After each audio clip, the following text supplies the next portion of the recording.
The conflict of the ages, though, is all about Satan opposing God's plan for Israel. Why? They're God's chosen people of promise.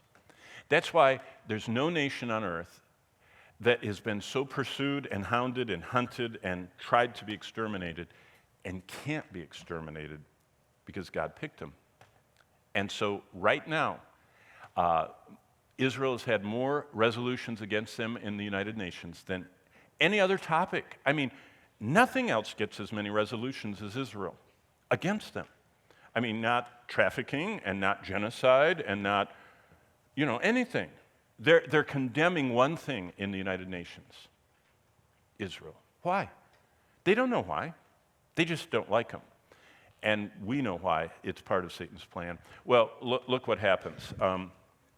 After a third, the war breaks out in verse 7, and Michael and Satan doesn't prevail, verse 8, and verse 9, the dragon is cast out, and his angels with him. What happens is they're confined to earth. And so look what it says. And when the dragon saw in verse 13 he'd been cast to the earth, he persecuted the woman who gave birth to male child, but the Lord protects her, verse 14, for a time and times and half a time. There's another code for the tribulation.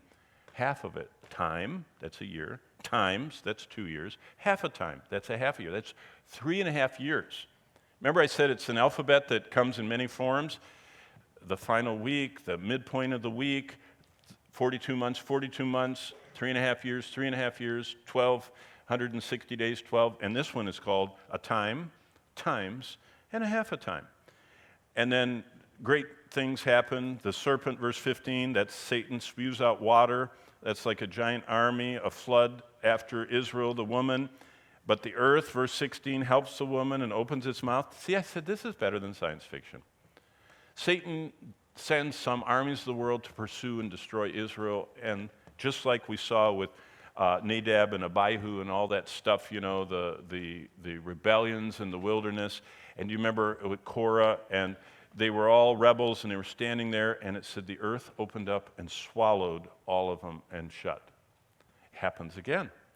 And the earth helped the woman, of course, at God's instruction. But look at verse 17. The dragon was enraged, that's Satan, with Israel, the woman, but he made war with the rest of her offspring who keep the commandments of God and have the testimony of Jesus Christ. Who is that? There are saints on earth at this time. In fact, look, we'll get ahead of ourselves. Look at chapter 13, verse 7. And it was granted to him to make war with the saints and to overcome them.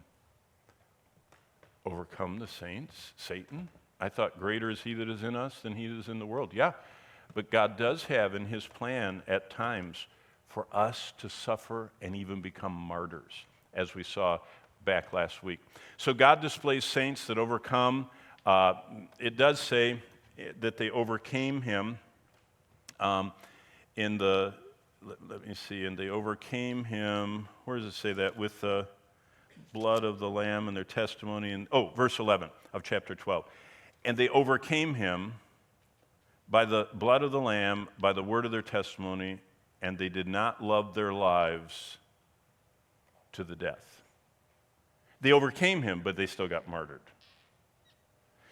When we get to chapter 15, I'll comment on that. Did you know from a human perspective, it looks like they lose when Satan kills them? From God's perspective, Satan just sent them instantly to heaven, and God won.